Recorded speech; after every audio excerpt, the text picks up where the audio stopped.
हजारों सालों से इंतजार किया, क्योंकि 26 नवंबर का मतलब, यदि आप गांव के उस दलित से, उस पिछड़े से पूछोगे जिन्होंने संविधान बनने के बाद, संविधान लागू होने के बाद उसका फायदा उठाया है। आज हिंदुस्तान की तुलना यदि आप देश आजाद होने से पहले के हिंदुस्तान से करेंगे, मुगलों के आने से पहले या मुगलों के समय से करेंगे, तो आपको पता चलेगा। आप उस इतिहास को पढ़िए, उस जो उस समय की परिस्थितियां थी उनको थोड़ा सा महसूस कर देखिए। आज उसी दिन को हम एक उत्सव के रूप में मनाते हैं। क्यों? क्योंकि देश के अंदर चाहे धार्मिक आजादी हो, चाहे राजनीतिक आजादी हो, चाहे आर्थिक आजादी हो, सभी का दिन आज का दिन है। आज हमें और आपको एक बराबर सोचने का समय मिला, एक बराबर अवसर मिले, और वो सारे किस चीज से मिले? सिर्फ हमारे संविधान से मिले। आज जिस संविधान की हम बात करते हैं, 26 नवंबर 1949 को जिस संविधान को, पार्लियामेंट को, हमारी जो ड्राफ्टिंग कमेटी के चेयरमैन थे डॉक्टर भीमराव अंबेडकर जी, उन्होंने सौंपा था, उस संविधान के अंदर आप लोगों के हक और अधिकार की बात की गई, आपको सही मायने में इंसान बनाया गया। क्योंकि उससे पहले यदि आप थोड़ा सा भी अंदाजा लगा के देखें कि एक व्यक्ति से दूसरे व्यक्ति के बीच में कितना फर्क धर्म के नाम पर, जाति के नाम पर, राजनीतिक तौर पर और आर्थिक आधार पर इस देश के अंदर होता था, वो आज उसका अक्स आज भी है। ये नहीं है कि संविधान लागू हो गया और देश आजाद हो गया। देश भला आजाद हुआ, देश के अंदर देश गणतंत्र भला बढ़ गया, लेकिन सच्चाई यही है, आज भी कहीं ना कहीं हम जिस टारगेट्स को लेकर हमारे स्वतंत्रता सेनानी चले थे, जिस तरह के आजाद भारत की कल्पना लोगों ने की थी, उस तरह का आजाद भारत आज तक हम नहीं करा पाए हैं और नहीं हुआ है। बल्कि आप 2014 में एक नया भारत आजाद हुआ है।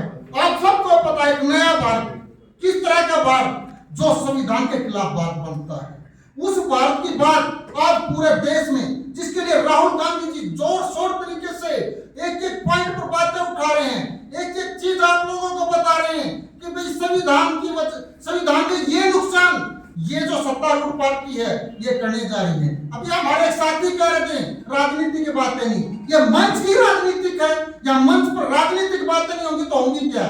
और ये बात संविधान की है, और संविधान अपने आप में इस देश के एक ऐसा दस्तावेज है, एक ऐसा पवित्र ग्रंथ है, यदि उसकी बात भी नहीं की जाएगी और उसको नुकसान पहुंचाने वालों की बात नहीं की जाएगी तो फिर कब की जाएगी?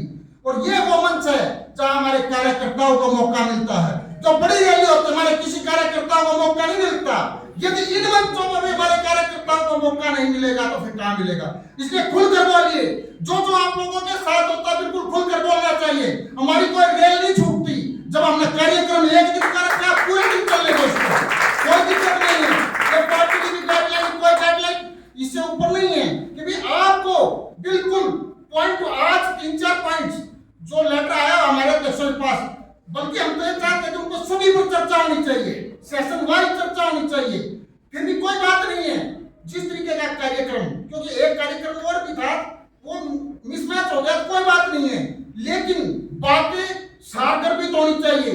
आज तो सबसे बड़ा नुकसान देश के अंदर हो रहा है लोकतांत्रिक संस्थाओं का है। सबसे बड़ी लोकतांत्रिक संस्था हमारी क्या है? चुनाव आयोग। आप ये देखिए, यदि चुनाव ही नहीं होंगे तो देश में आपका लोकतंत्र कहां बचेगा? और इस सरकार ने रात के अंधेरे में सांसदों को बर्खास्त करके, सस्पेंड करके उस कानून को लागू किया जिसने आपके संविधान की आत्मा को उसी रात को मार दिया। लेकिन आज सिर्फ एक व्यक्ति पूरे देश में, सिर्फ राहुल गांधी जी उस आवाज को बुलंद करने के लिए चल रहे हैं और हमें उनका साथ देना है।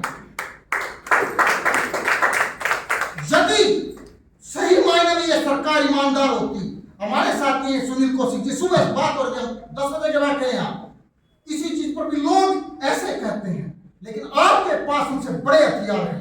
यह कांग्रेस पार्टी है, कांग्रेस पार्टी का इतिहास आप उठाकर देख लीजिए, ये सामने वाले को सारा मौका देते हैं, आप सारे हथियार चलाओ, लेकिन राहुल गांधी जी ने आपको ऐसा हथियार दिया है, ये संविधान के उस बचाव का जो हथियार है, इससे बड़ा हथियार उनके पास नहीं है। आपको सिर्फ संविधान का मर्म लोगों को समझाने की जरूरत है, हकीकत सामने आ जाएगी।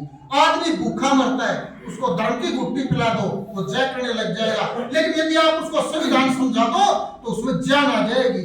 यही इस चीज की आप जरूरत है। जो संविधान, जो हमारी चुनाव आयोग की जो प्रक्रिया थी, आप सब लोगों को पता है, पहले संवैधानिक थी, उसमें एक हमारे सीजीआई होते थे, नेता प्रतिपक्ष होते थे और प्रधानमंत्री होते थे। आज आप सबको पता होगा, आज उसके अंदर सरकार बहुमत में है। तो जो सरकार बहुमत में होगी और उसके बाद जो नया चुनाव आयुक्त आएगा, वो तो सरकार के दबाव में खुद रहेगा। आज हमें जरूरत है सबसे पहले इस चुनावी प्रक्रिया को सुधारने की, क्योंकि संविधान की आत्मा और लोकतंत्र की आत्मा हमारे इस संविधान के इस भाग में बसती है।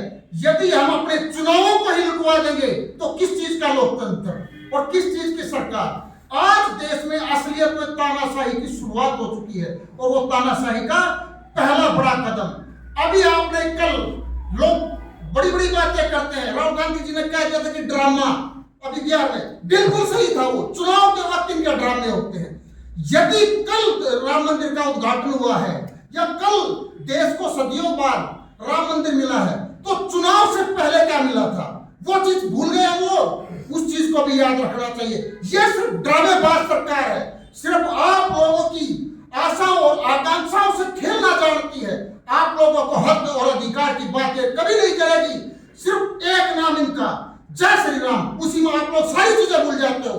लेकिन राजनीति, जो भी समझदार पॉलिटिशियन होगा, वो कभी भी राजनीति के अंदर धर्म की बात नहीं करेगा।